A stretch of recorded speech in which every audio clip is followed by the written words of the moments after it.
Bom, nós estamos no final do capítulo 7, né, no item 32, sobre as penas futuras segundo o Espiritismo. Né? Isso mesmo. Vimos aí o caso 31, né, em que os sofrimentos são no plano espiritual e que são no plano físico. Sofrimento lá e cá são consequências das nossas imperfeições, né? Das nossas faltas, né? Que nós praticamos nas vidas anteriores, nessa vida, né? E as misérias, as dificuldades que parecem em tua razão de ser, elas têm razão de ser e são justas. Muitas vezes foram determinadas no nosso passado e servem não só, o espírita só olha essa parte final, por que o padecimento de hoje, por que essa prova tão grave na minha alma que eu me sinto como se eu estivesse sido crucificado? Com este sofrimento atual que me impuseram as pessoas amadas, eu sinto-me crucificado. Foi a coisa mais horrenda que alguém pôde fazer a mim. Eu estou crucificado. Calma, o Espiritismo vem dizer o seguinte para você. Esse sofrimento, essa aflição atual, foi determinado no passado, em função dos erros praticados. Porém, não só, servem para o futuro. É com o imenso sacrifício. Lembra do livro Há 2000 anos? É com o imenso sacrifício que se entra no reino dos céus. Então, apesar da imensa dor que te levou ao ódio, que te levou a um prazo de raiva muito grande, na verdade, fica sereno, busca perdoar, porque agora você está em condição de entrar numa colônia espiritual superior pelo sofrimento atual. Deu para entender? Está falando? Vocês querem fazer o reestudo de todo o capítulo ou não há necessidade? Querem ir do 32 direto? Porque até agora a gente sempre tem feito um apanhado geral, né? Tem feito um apanhado de recordação de todos esses. Eu gosto desse apanhado geral, mas aí a maioria decide. Eu também gosto, porque aí a gente relembra, fixa, né? Eu acho que fixa mais, João. Com certeza, eu também acho. Não adianta ter pressa, né? Não. Nós temos bastante tempo aqui para estudar, vamos estudar. Então, e fixar. Esse capítulo é esse, né? As penas futuras segundo o Espiritismo. Primeiro, Allan Kardec, na primeira subparte desse capítulo, vem dizer o seguinte, que a atividade do espírito reage sobre o corpo. E que, assim, o espírito é o artífice, ele é o construtor do próprio corpo. E que o próprio adiantamento que nós agora vemos, do adiantamento das raças, desde os hominídeos até hoje, resulta do trabalho do espírito. Né? Mas também o corpo influencia o espírito. Né? Por exemplo, um estado mórbido, a pessoa num estado muito adoentado, ou num mal passageiro, ou num clima muito severo, de muito calor ou de muito frio, por exemplo, ela atrapalha a atividade espiritual. Porque você perde aqueles sentimentos, perde aquele raciocínio, né? Então tem o vai e vem. Mas tudo bem, apesar de ter esse vai e vem, a ideia de que a carne é fraca, isso é um sofisma. Porque é mais do espírito para o corpo do que do corpo para o espírito. Porque o espírito é quem pensa, o espírito é quem tem vontade. Porém, a responsabilidade dos atos praticados é proporcional ao desenvolvimento do intelecto, né? E também ele faz uma parte. Ele diz o seguinte: é por isso que a medicina tem insucesso, porque ela age muito nos efeitos, ela age muito no corpo.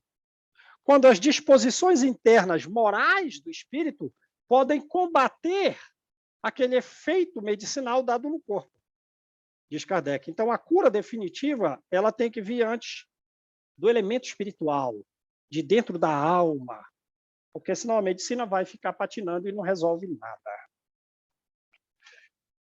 Aí, beleza, a gente está estudando, então, a respeito das penas futuras segundo o Espiritismo. Ora, e qual foi o princípio, qual é a base que o Espiritismo tem para falar a respeito das penas futuras? É uma teoria preconcebida? Não, não é uma teoria preconcebida.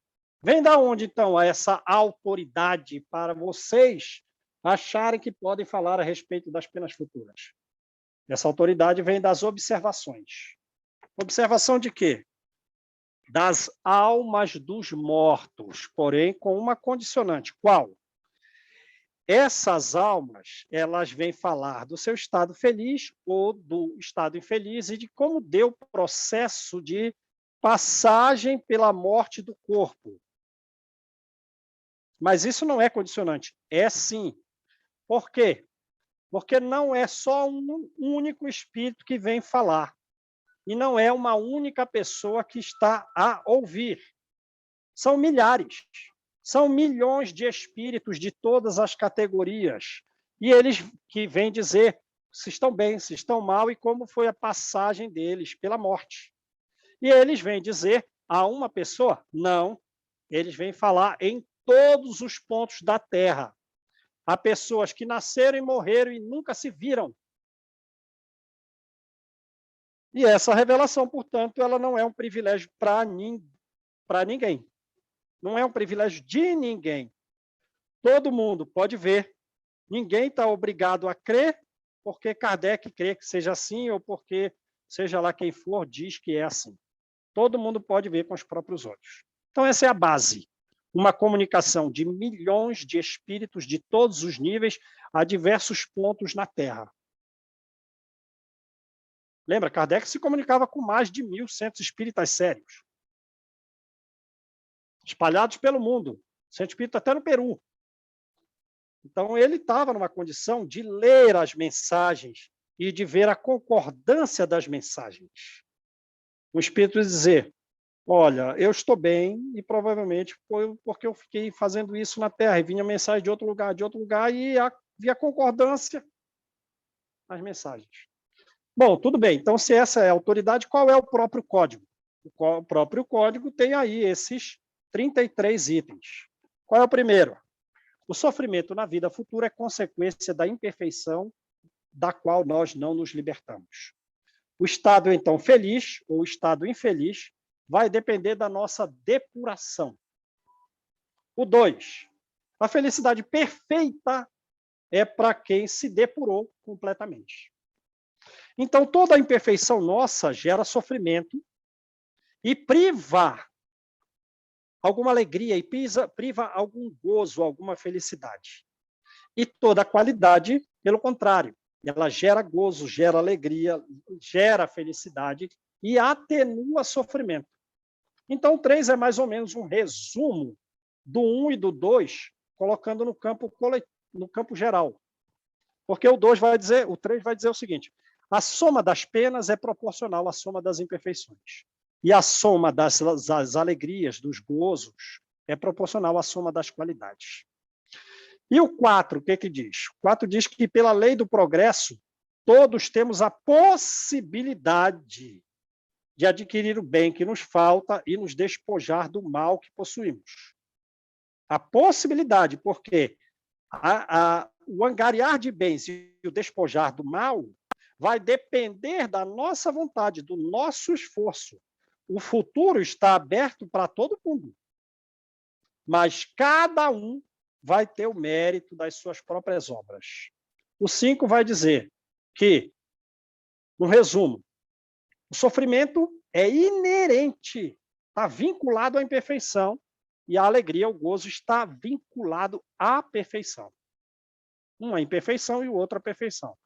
Assim, por essa inerência, não sei nem se essa palavra existe, pelo vínculo entre o sofrimento e o grau de imperfeição ou de perfeição, a alma já traz em si o próprio castigo, a alma já traz em si o próprio castigo ou o prêmio, onde quer que ele se encontre. De forma que não há necessidade de um lugar circunscrito de sofrimento ou de felicidade, como se imaginava no passado. O inferno é nas regiões inferiores aí da Terra, e as cavernas, como se pensava, é o local, a boca de entrada do inferno. E o céu está depois das estrelas. Não. A pessoa, a alma traz em si o sofrimento vinculado à sua própria imperfeição inerente, ou a alegria, a felicidade inerente ao seu estado de depuração. De forma que o inferno é onde estão as almas sofredoras, e o céu é onde tem almas felizes. Não tem almas elevadas trabalhando em regiões purgatoriais? Tem. Não tem almas atendidas em colônias superiores, que estão numa cama, está lá 1 ano, não sai daquela cama, o pensamento é vinculado ao erro e não melhora, e o pessoal trata e ela não melhora. O local é bom, mas ela não sabe nem onde ela está. O item 6, bem e mal. O bem e o mal, as ações, boas ou más, são consequência das nossas qualidades. Não fazer o bem, quando se pode fazer, é fruto de imperfeição da alma. Sofremos, então, não só pelo mal que fizemos, como pelo bem que não fizemos quando poderíamos ter feito, por omissão, então. Se sofre também por omissão. O 7. O sofrimento nos leva a ter uma atenção constante para as consequências graves do mal que praticamos. Para que me faz pensar nessas consequências? Para te gerar compreensão e para que você se corrija. O 8. Na infinita justiça de Deus, o bem e o mal são, olha o advérbio, rigorosamente considerados. Aí a gente lembra totalmente do livro Ação e Reação, estudando o céu e o inferno. Né? Se eu chorar aqui, tu me perdoa? Te perdoo sempre. Mas tu vai ter que espiar. E tu vai ter que reparar. Não sou eu que vou te reparar, não. Sou eu que vou reparar. Eu te perdoo, te dou força. Mas tu vai ter que refazer. Porque o bem e o mal são rigorosamente considerados. Desconsidera o mal que eu fiz. Não vai dar. Por que não? Porque senão eu vou te furtar uma oportunidade da tua própria educação. E o aluno tem que se educar. Então, toda ação, todo pensamento mal tem consequências fatais. Toda ação, todo impulso positivo é meritório. Né? Nada fica perdido. Nada fica perdido. Nem para os mais perversos, que é o sinal de progresso. O 9. Uma falta cometida? Sim. Dívida contraída. Vai ter que ser paga. Em uma ou em mais existências, ou em diversas existências seguintes, umas às outras, seguintes. Porque todas as existências são solidárias entre si. É o livro Ação e Reação puro. O item 9 do Código de Penal da Vida Futura é, olha, meu filho, a falta foi cometida, então a dívida está contraída, e você não vai ressarcir isso numa vida. Você vai ressarcir umas 10 vidas, porque todas as vidas são solidárias entre si. Fique tranquilo. Agora, quitou, não tem segundo pagamento, está quitada. O 10, o sofrimento é no mundo físico e é também no mundo espiritual. São consequências da imperfeição da alma, está inerente à imperfeição. Então, todas as misérias, todas as vicissitudes, são expiações de faltas cometidas na vida presente ou em vidas anteriores. Pela natureza do sofrimento é muito grave. pessoa está se sentindo crucificada? É. Pela natureza do sofrimento se julga a natureza da falta. Foi muito grave? Está muito grave o sofrimento? A falta foi grave. As imperfeições eram feias. As imperfeições eram feias. O 11. A expiação depende, então, da natureza e da gravidade da falta. E uma mesma falta pode determinar diversas expiações conforme as circunstâncias, conforme os atenuantes, conforme os agravantes. Completa o 9. Né? O 9, o 10 e o 11 é a base do livro Ação e Reação. Então, o 12. Não existe uma regra sobre a natureza e a duração de um castigo, de uma corrigenda. A lei é geral. Toda falta tem punição. Todo ato meritório tem recompensa. Conforme o valor. Conforme o valor, né, do ato meritório, há a recompensa. Percebe isso? Puxa, então quer dizer que se eu perdoar, se eu ajudar a pessoa que mais me feriu, que me crucificou, esse ato é mais meritório. E sendo de maior mérito, a recompensa também é majorada. Hã? É. Então, gente, vamos atrás de quem nos ofendeu e perdoar e auxiliar, porque antes de tudo a gente vai estar fazendo benefício para nós mesmos, facilitando o futuro da nossa estrada. A oração, nesse caso, ela só ameniza, né? Ela dá forças. Para você, eu digo assim, para a gente, né? Mas no caso, no ato em si, só a oração pela pessoa não basta, né? A oração, ela dá força. A oração, depois que você faz, vem uma mensagem de esclarecimento. Ela diz assim, até o que você tem que fazer, fica sugerido que tem que fazer, fica sugerido por que não fazer a coisa que eu não sabia que estava tão errada, emanando um sentimento um tanto de revolta, de raiva. Não faça isso. Vem na oração as respostas. Mas o ato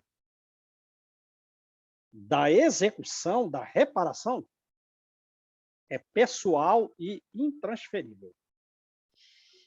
Então, vamos lá. O 13, né? A duração do castigo depende da melhoria do culpado.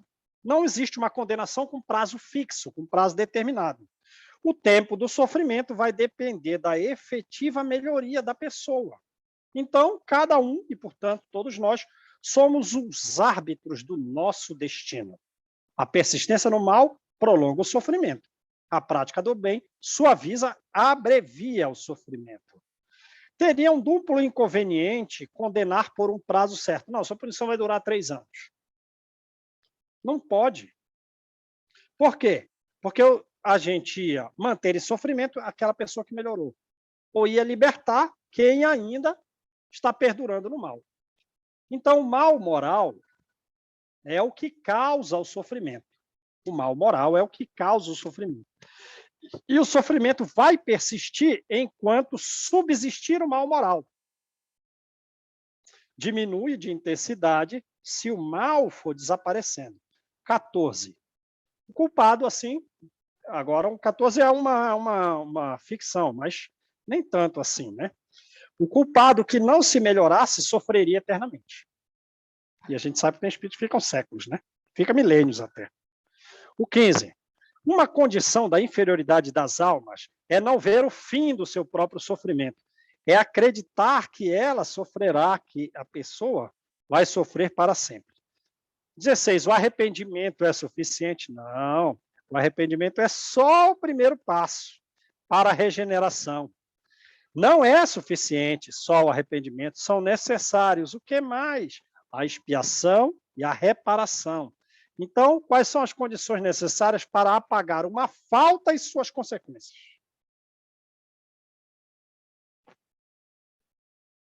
Porque lembra do livro Ação e Reação? A gente está fazendo um resumo, a gente está prolongando. A falta do Silas era o apego ao recurso, que o levou a levar a segunda esposa ao adultério. Mas ele não sabia, mas o pai se tornou um assassino e ele também bebeu veneno em função daquela falta. Quer dizer, então, para apagar a falta e as consequências da falta. Foi mais além do que eu esperava o meu desvio. Você achou que você era o super cérebro? Que os efeitos iam parar exatamente onde você queria? Pode esquecer, seu pai se tornou um assassino por sua culpa. Então, o que é necessário para apagar a falta e as consequências? Arrependimento, expiação, reparação. O arrependimento suaviza as dores da expiação, mas você vai passar. As dores serão mais brandas, mas você vai passar pela expiação. O arrependimento abre espaço para que surja uma esperança no nosso coração, mas vai ter que reparar. Porque só a reparação anula os efeitos todos da falta e destrói a causa que existia em mim que me levou à queda. 17. O arrependimento pode ser a qualquer tempo, qualquer parte. Se tardio, se a pessoa demorou para se arrepender, significa que o sofrimento vai ficar alongado. A expiação, ela é de sofrimentos físicos, ela é de sofrimentos morais, consequências da falta cometida na vida espiritual, cometida no plano espiritual, cometida em existências anteriores. E a expiação pode ser na vida atual, na vida espiritual, em novas existências futuras, até que se apaguem todos os vestígios. A reparação é que, então, fazer o bem a quem tínhamos feito o mal. E a não reparação, né? A não reparação vai levar a pessoa em existências posteriores, em contato com aqueles a quem feriu, com quem prejudicou, em condições, às vezes, voluntariamente escolhidas para que ela se devote à pessoa e faça tanto bem quanto mal ela lhe tenha feito. Bom, nem toda falta acarreta um prejuízo direto, nem toda falta acarreta um prejuízo efetivo. A reparação, então, neste caso, é o quê? É fazer o que não se fez, é cumprir os seus deveres. Assim, progredimos aproveitando o nosso próprio passado. 18. Imperfeitos são excluídos dos mundos felizes. Ficam nos mundos inferiores a espiar, a se depurar, até que mereçam chegar a mundos mais adiantados, né? Assim, se quisermos pensar a respeito de um lugar circunscrito de castigo, onde é um lugar que tenha castigo? É um mundo de expiação, que está cheio de espíritos inferiores à procura de reparar, à procura de progredir. O 19. O espírito, ele tem livre-arbítrio, de forma que o seu progresso pode ser muito lento caso ele seja obstinado no mal. Mas, nesses casos de obstinação no mal, o sofrimento modifica a teimosia e vai surgindo, mesmo que em longos séculos, os primeiros clarões de arrependimento e de esperança. O 20. Independentemente da inferioridade, da perversidade do espírito, Deus jamais o abandona. Todos têm os seus anjos da guarda a inspirar bons pensamentos. Mas essa interferência dos anjos da guarda é oculta, sem pressão, pois nós devemos progredir pela nossa própria vontade sem constrangimento qualquer. A ação boa ou a ação má vai se dar pelo livre-arbítrio.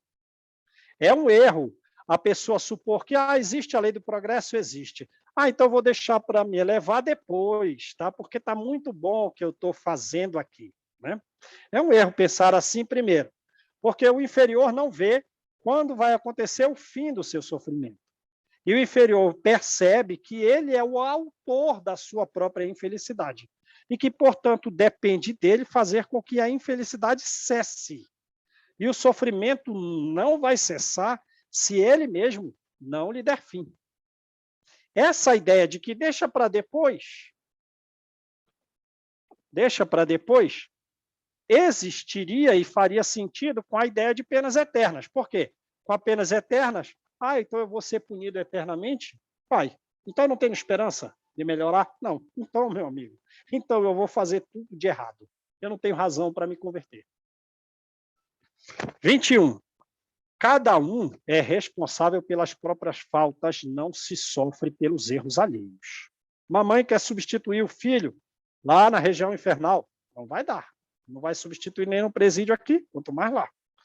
A não ser que... Então, ninguém é responsável pela falta dos outros. A não ser que o gere por provocação, né? E não impedindo quando era possível. Exemplo, alguém se suicidou. Essa pessoa, o suicida, é punido. Agora, se alguém impeliu aquela pessoa ao suicídio, esse que impeliu vai sofrer uma pena maior. 22. Embora a diversidade de punições seja infinita, algumas são mais ou menos idênticas. Exemplo, lentidão do desprendimento da alma e perturbação significativa durante a morte. É uma punição que é meio comum, principalmente para aquelas pessoas apegadas à vida material. Isso pode durar anos, fica preso ao corpo há anos, ou aos pensamentos de recordação do apodrecimento do corpo. 23. Frequentemente, o inferior, uma punição meio generalizada. O inferior frequentemente morreu e se crê vivo. Uma ilusão que pode durar anos, com todas as necessidades e todos os tormentos. Então, ainda se sente ferido, se sente envelhecendo, doente. 24. Para o criminoso, a presença incessante da vítima é o suplício cruel. 25. Alguns estão, por exemplo, em trevas. Então, são punições mais ou menos iguais, né? Presença constante da vítima. Alguns, vários, estão em trevas, outros estão no absoluto isolamento, ignorando qual é o seu destino, ignorando a posição na qual estão. As torturas são mais graves para os mais culpados, né? Que estão, muitas vezes, boa parte dos espíritos em punição, estão privados de ver as pessoas que amam, suportando os males que causaram aos outros até que se arrependam, até que desejem reparar e vejam que eles mesmos devem pôr fim à sua situação. 26. Para o orgulhoso, é um suplício ver cheios de glória aqueles que eles desprezaram na terra. São punições gerais. O hipócrita, porque tem muito hipócrita, tem desvendado os seus mais secretos pensamentos. O sensual está preso às tentações sem se saciar. O avarento tem dilapidado o seu patrimônio, o seu ouro, sem conseguir retê-lo. O egoísta é desamparado por todo mundo. Tem fome, sente frio, ninguém vem dar a ele de beber, de comer. Não ouve nenhuma voz de consolo, não tem sua mão apertada. Ora, não ajudou ninguém, ninguém pensa nele. 27. O desfazimento dos defeitos é uma forma de se evitar ou de atenuar as consequências de uma falta, reparando aqui mesmo o mal praticado, para não reparar depois de forma mais terrível. Então, a demora no combate dos próprios defeitos gera consequências mais penosas, consequências mais rigorosas e a reparação mais significativa. 28. A situação do espírito, desde a entrada no mundo espiritual, é a que ele mesmo preparou para si na vida física. Mais tarde terá uma nova vida para espiar, para reparar. E o aproveitamento, maior ou menor, vai depender do seu próprio livre-arbítrio. Se não o aproveitar, vai ter que recomeçar, em condições mais penosas. Quem muito sofre, então, é quem tinha muito a espiar. Também a felicidade aparente de quem está no gozo das inutilidades e nos vícios, esse pessoal vai pagar muito caro em existências posteriores, porque a regra é: bem-aventurados os aflitos. 29. A misericórdia de Deus, ela é infinita, mas ela não é cega. O culpado não está dispensado da reparação até a satisfação plena da justiça. Sofrerá as consequências dos erros. Então, por infinita misericórdia, quer dizer o quê? já que, de qualquer forma, tudo que eu fizer, de certo ou de errado, é levado em conta. Infinita misericórdia quer dizer que Deus não é inflexível, ele deixa a porta aberta ao caminho de trabalho redentor. Somos nós que temos que fazer. O 30, as penas são castigo e remédio no auxílio à cura das deficiências da alma. Assim, os espíritos que estão em prova, em expiações, eles não são condenados, eles são doentes. São doentes que estão no hospital. E a cura, rápida ou não, depende da obediência à prescrição médica. O descuido do doente prolonga a enfermidade. Liberdade, até no prolongar da enfermidade. O médico só dá a receita, é com cada um. O médico não tem nada a ver com a forma com que o doente segue ou não a prescrição. 31. É na vida física que nós reparamos o mal praticado em existências anteriores pela prática das resoluções que tomarmos na vida espiritual. Assim ficam explicadas as nossas misérias, as nossas dificuldades, que aparentemente não têm razão de ser, mas que, na verdade, têm razão de ser, são justas, mas servem para o nosso adiantamento. Beleza? Então, vamos ao 32 agora no livro, certo?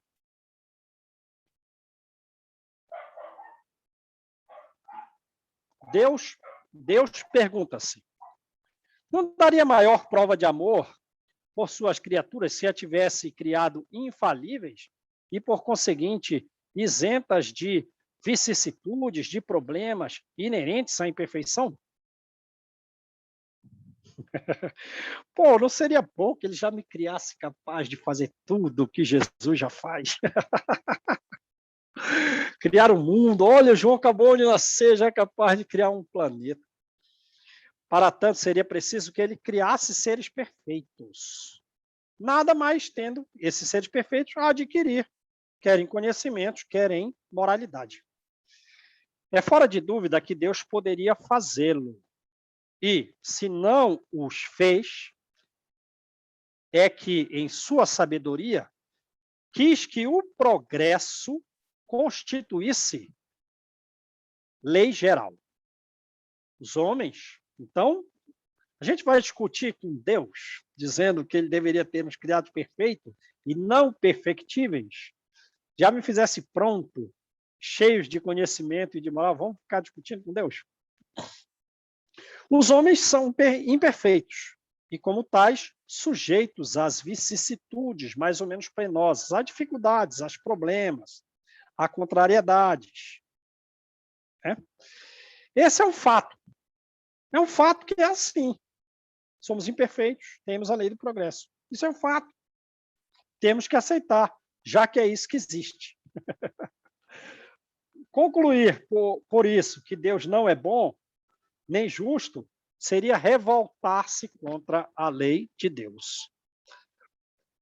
Haveria injustiça. Então, não há injustiça em que na criação nós somos perfectíveis. Nós temos a favor de nós a lei do progresso. Haveria injustiça se ele houvesse criado seres privilegiados, mais ou menos favorecidos, fruindo gozos sem qualquer esforço, que outros não atingem senão pelo trabalho ou que jamais pudessem atingir. Ao contrário, a justiça divina patenteia-se. A justiça divina se mostra. A justiça divina se torna evidente na igualdade absoluta que preside a criação de todos os espíritos. Todos têm o mesmo ponto de partida, e ninguém se distingue em sua formação por ser mais favorecido do que outro. Nenhum cuja marcha progressiva se facilite por exceção. Os que chegam ao fim têm o passado, como os demais, pelas fases da inferioridade e respectivas provas. Então, O que a gente está vivendo, que a gente considera uma dor mais significativa e grave da nossa vida, não fique tranquilo. Tem um monte de gente na Terra que está passando pela mesma coisa. Até se pudesse fazer um canal mediúnico, eu ia encontrar só no Brasil milhares de pessoas em diversas cidades que estão passando pela mesma coisa que a gente está passando, seja o que for. E no mundo espiritual, dos espíritos que estão mais evoluídos que nós, também milhares passaram pela mesma coisa. Bom, Sim. aí a gente tem que realmente, aí a gente desmistifica aquela história que a gente acreditou, né? E que a gente ouve, às vezes, em alguma religião, de que o demônio era um anjo bom, criado puro, bom, que ajudava Deus, e que daí, por inveja de Deus, ele se tornou mal e decaiu. Tem essa história, né? Tem. É uma coisa assim totalmente absurda, mas... Uma ficção mitológica, quase um mito grego isso. Eu acho que como você já tinha falado uma vez, que isso aí é uma mitologia, um mito grego, como se fosse a questão dos povos que decaem, né, de mundos. Isso sim, isso é verdade, né? É verdade. Os capelinos que vieram parar aqui, né? Isso. Então, vamos lá. Então, não tem justiça e os superiores passaram pelas mesmas provas que nós passamos. Pega lá um espírito crístico, foi como nós estamos, passou por todas essas dificuldades que nós passamos. Não tem exceção para ninguém. Ninguém teve alguma facilidade. Admitindo-se isso, ninguém teve uma facilidade a mais que os outros, né? As facilidades são para todos, conforme o nosso caminhar para sermos aptos a receber alguma circunstância, algum auxílio, alguma comunicação, dizendo, vai nessa direção, meu filho, é para todo mundo. Admitindo-se isso, nada mais justo que a liberdade de ação concedida a cada um. Liberdade de ação concedida a todos. O caminho da felicidade se abre para todos. O objetivo de todos é o mesmo. As condições para atingi-lo, esse objetivo, são as mesmas, as condições para todos. E a lei gravada em todas as consciências é ensinada a todo mundo. Deus fez da felicidade, o que é a felicidade? É o prêmio do trabalho. Não é o prêmio do favoritismo. Todo mundo pode conseguir, para que cada um tivesse seu mérito. Todos são livres para trabalhar ou para nada fazer em favor do seu progresso. Aquele que trabalha muito, depressa recebe a recompensa mais cedo. Quem se desgarra, quem perde tempo no caminho, retarda a chegada e pode queixar-se de quem? Só de si mesmo. O bem e o mal, eles são voluntários e facultativos. Quer dizer, você faz livremente, o bem ou o mal. Você faz livremente e facultativo, quer dizer, é opcional. Você vai na opção A ou vai na opção B. E ainda, você faz com liberdade, com espontaneidade. Sendo livre, o homem não é fatalmente impelido nem para o bem, nem para o mal. Nem para um, nem para outro. 33. Então, erramos. Você fez livremente. Você fez espontaneamente. Foi opção tua. Foi opção nossa. Então, agora, espia e repara.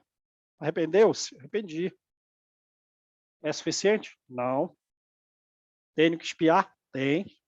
Tenho que reparar? Tem. Em quantas vidas? Bom, depende de você. Eu estimo que você vai levar, eu aqui com a minha superioridade, analisando sua personalidade, de pouco esforço, no mínimo 5 vidas. Posso te fazer uma pergunta? Sim. é o seguinte, aprontei muito, chutei a canela do Zezinho 10.000 vezes, tá? Só que, tá? Vivi com o Zezinho. Só que, 2 pontos, eu consegui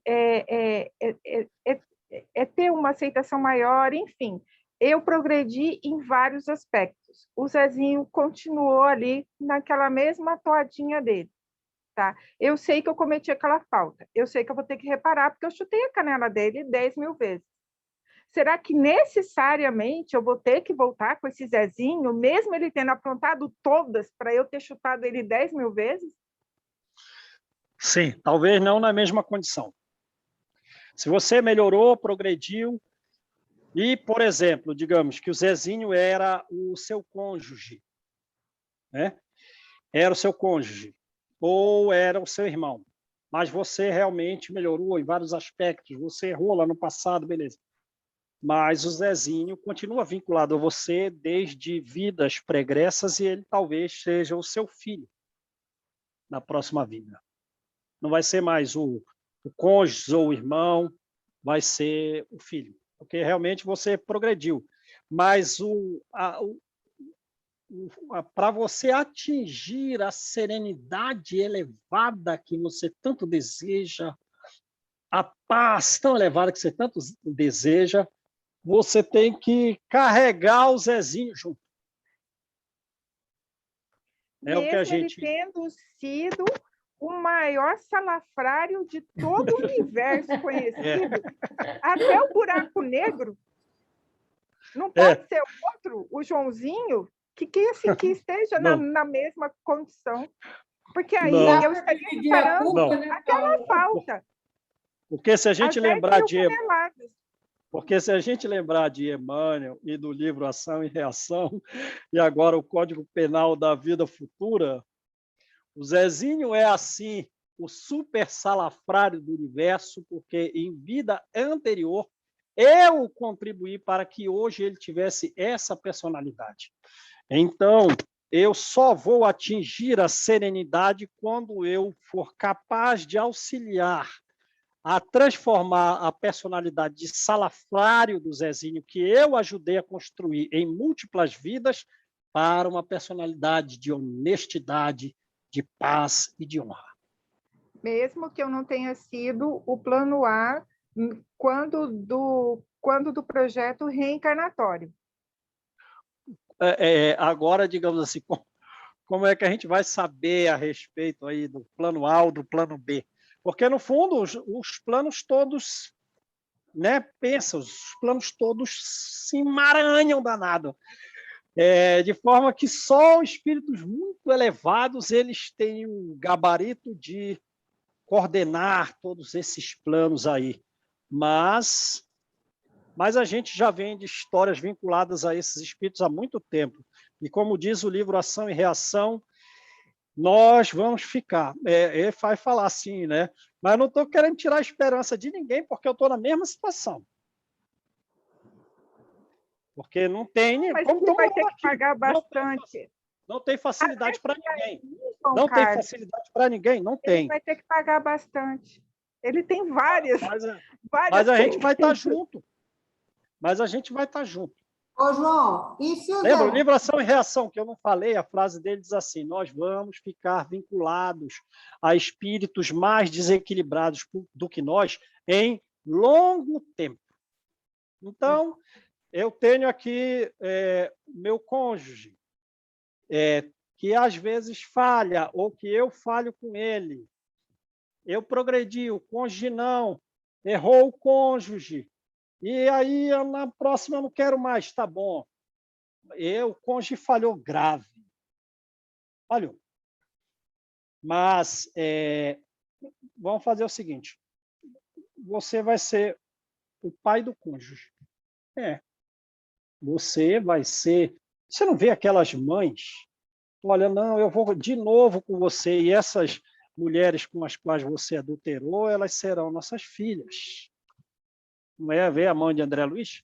Então, o emaranhado de planos não vai desemaranhar. Mas eu não tenho essa grandeza moral. Vai ter. Ninguém tem, mas a gente vai ter. Vai demorar, hein? Vai demorar. Isso vai. Lembra que Jesus fala para Paulo quando Paulo desencarna? Lembra? Vem lá, eles estão lá em Jerusalém, por sugestão de... Né, eles estão em cima do Gólgota, por sugestão de Ananias. Vamos ali, Paulo, você queria ir a Jerusalém, foi o lugar que você mais errou, e vai fazer oração para Jesus, agradecimento de Jesus. Lá de Jerusalém, beleza. Aí Ananias, vamos então para cima do Gólgota, vamos. Aí Paulo, transformado de luz ali, fazendo oração de agradecimento a Jesus, em função dos erros que ali tinha cometido e conseguiu se recuperar. Aí vem Jesus, o céu se abre assim como uma fenda, bum, surge um caminho, Jesus no meio, Abigail do lado do coração, Estevão do outro lado. Aí Estevão e Abigail vão para junto dele, um pega na mão, o outro abraça, e ele quer se entregar aos irmãos, mas ele olha Jesus, olho no olho do mestre. E aí, mestre? E aí, mestre? O aluno que pergunta para o professor, consegui? Me dei bem na prova? Sim. Pode vir primeiro aos meus braços. Vai abraçar Jesus. Olha isso. Me emociona. E Jesus, sim, Paulo. Porque é da vontade do meu Pai. Porque é da vontade do meu Pai. Que vítima e algozes.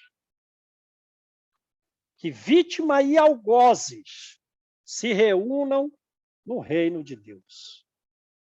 Então, digamos assim, a gente vai ter que levar o Zezinho para o reino de Deus. E ponto final. Sabe o que eu desejo para o Zezinho, mas tudo bem. É isso aí que a gente tem que mudar. Na mesma proporção. É aí que a gente tem que mudar. Porque se a gente não alterar o sentimento e não perdoar, a gente não vai fazer o bem que deve. Então, a gente tem que encarar todas as pessoas, mesmo os cônjuges, como se eles fossem irmãos, ou como se eles são mais atrasados. Sim, são mais atrasados. Como se eles fossem filhos. Se a gente tiver essa visão, fica mais fácil. E a gente não vai fazer por eles. A gente vai fazer por nós. Porque se eu não vou abraçar e tudo, mas se eu for cortês, porque até um cavalo é sensível a carinho, a bons sentimentos, a um ar leve. Até um animal é sensível a isso. Se a gente encarar todo mundo com fraternidade, os mais atrasados como se fossem filhos, a gente vai ter condição interna de fazer benefício ao Zezinho, que vai abrir para mim o reino dos céus. Não para ele, para mim. Eu vou ter facilidades em função de vencer sentimentos internos, gerar alguma fraternidade. É isso que vai fazer com que eu entre em excelentes comunhões. Mas vamos acabar o 33, senão a gente não termina o capítulo. 33. Apesar da diversidade de gêneros, apesar da diversidade de graus de sofrimentos de espíritos, o Código Penal da Vida Futura pode resumir-se nesses 3 princípios. 1. O sofrimento é inerente à imperfeição. Você só sofre porque você é imperfeito. Ponto final. 2. Toda imperfeição, assim como toda falta que resulta da imperfeição, traz consigo o próprio e adequado castigo em suas consequências naturais inevitáveis. Assim, a doença decorre dos excessos e o tédio decorre da ociosidade, sem que haja uma necessidade de uma condenação especial para cada falta ou para cada pessoa, para cada indivíduo. 3. Como todo homem pode libertar-se das imperfeições, desde que o queira, pode igualmente anular os males consequentes e assegurar a sua felicidade futura. A cada um, segundo as suas obras, no céu como na terra, Tal é a lei da justiça divina. Beleza, gente? Isso aqui, junto com o livro Ação e Reação, em conjunto, abriu as nossas cabeças. Façamos por nós. Façamos por nós. Mesmo com o maior sacrifício interno, eu faça alguma cortesia a quem eu menos quero, isso vai gerar para mim benefícios futuros, não para os outros. João, mas não basta eu só passar pela doença, né? Porque a doença é uma expiação para mim, né? Para eu reconhecer aquilo que eu sou. A minha doença, lógico que tudo é aproveitado, né? Pela espiritualidade. Mas a minha doença é para eu reconhecer o que eu fui, assim, o que eu sou, o que eu tenho de ruim. Não vai servir a minha doença para essa reparação, para esse acerto, né? E olha que Doença pode não física. ser nem pela doença física capaz de dar uma compreensão total, né? Tem que, depois da expiação, tem que reparar. Tem que reparar. Ora, Jesus dizia: aqueles que fazem a vontade dele, vocês são servos meus. Quer dizer, a gente vai fazendo as coisas boas, mas a gente não é alguém ali mais evoluído que está muito a par de um conhecimento maior a ponto de ser um amigo de Jesus para contribuir adequadamente. Não, a gente está seguindo ordem. Então a gente faz, mas não sabe os benefícios que gera, não sabe por que está fazendo. Mas é melhor ser servo que não ser. Mas nem é o último grau. Enfim, gente, tem que vencer uma montanha interna de sentimentos inadequados e perdoar, porque se a gente não fizer isso, a gente vai pagar ceitil por ceitil. Sem os erros gravíssimos de vidas anteriores, que agora a gente não recorda. O perdão vai evitar que a gente pague de ceitil por ceitil. Se a gente de fato perdoar. Senão a influência obsessiva vai continuar na gente. Vai continuar. Agora, se perdoar... Tem isso, né? Além da gente não ser bonzinho, porque não dá para ser meio bonzinho, meio ruinzinho, você tem que ser bonzinho mesmo, ainda não tem outro toda caminho. essa influência no caminho, né? Não tem outro caminho. Ou a gente vai à frente, seguindo as instruções dos superiores, ou os inferiores é que vão nos botar na frente, no caminho, a marteladas. A marteladas. Está no livro Ação e Reação, é quase uma frase literal de lá. Então a gente vai ter que perdoar e vencer sentimentos e ser cortês. Pelo menos ser cortês. Pelo menos. Para benefício nosso, não é benefício dos outros. Para pelo menos eu ser amparado numa colônia e continuar um caminho, para mim, de flores, e não um caminho de espinhos. Essa é a ideia. Beleza, gente? Ser cortês é mais fácil do que olhar e sorrir, entendeu? Não, é grave. Não vou dizer que é fácil, não vou dizer, mas todos nós estamos no mesmo situação. Para todo mundo. Não, essa aula dá uma semana de meditação, hein? Isso é para todo mundo, seja lá o que for que o Zezinho me fez, tem milhares de pessoas em todas as cidades do mundo na mesma condição que eu. Só que você só me deu uma esperança aqui, porque... Um monte de gente. Viu, João? Sempre falava assim, não, eu não ia conseguir ter meu irmão como filho, como meu pai conseguiu, né? Eu falava, meu Deus do céu, se eu tivesse um filho desse, só de pensar me arrepiava a alma, né? Viu? E agora já, não, pode mandar. Vai, eu vou ser mãe. Agora já está melhor. Mas agora... É isso aí. Mas será às que vezes... a gente esquece de novo, João, na próxima que a gente vai receber como filho? Porque se não E a gente às vezes acha que a gente está naquele sofrimento único. Às vezes tem almas superiores a nós, bem superiores estão sofrendo a mesma coisa. Sofrendo a mesma coisa. Eu fico pensando, mas será que meu pai pediu para receber esse filho tão rebelde assim e com aquela paciência de Jó? Com certeza, ou ele pediu ou ele aceitou. Pelo que você fala da imensa paciência que ele tinha, ou ele pediu ou ele aceitou. Mas ele também, no passado, levou o próprio filho ao desregramento significativo, e não tem outra pessoa que tem que participar da recuperação dele, senão vocês, como nós nas nossas famílias. Não tem jeito. A gente, vamos falar assim mais preto no branco, assim, né? Nós desgraçamos a vida dos nossos. Hoje eles estão desgraçados porque nós fizemos com que eles estivessem nesse estado. E agora a gente tem que desfazer a coisa, porque a minha serenidade vai depender da serenidade deles.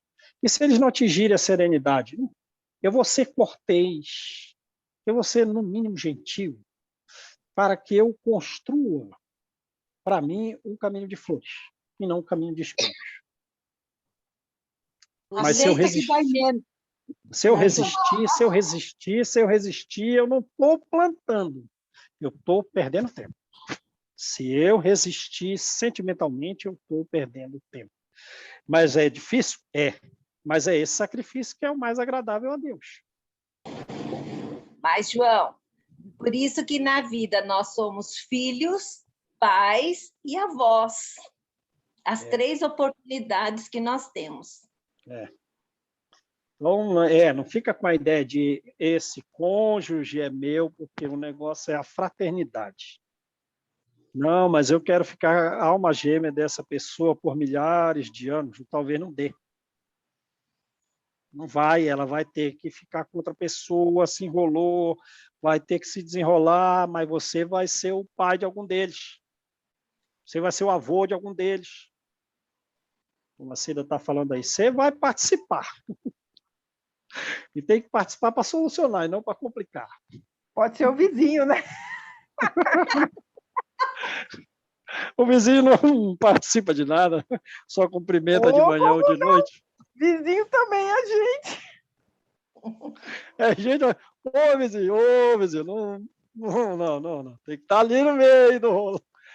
Vamos lá, gente, quem faz a oração? O vizinho chama Zezinho, né, Paula? Quem faz a oração, gente? Eu posso fazer. Tá. Vamos fechar nossos olhos, mentalizar o Mestre Jesus, agradecer este início de tarde, que foi de tantos esclarecimentos e de tantas reflexões.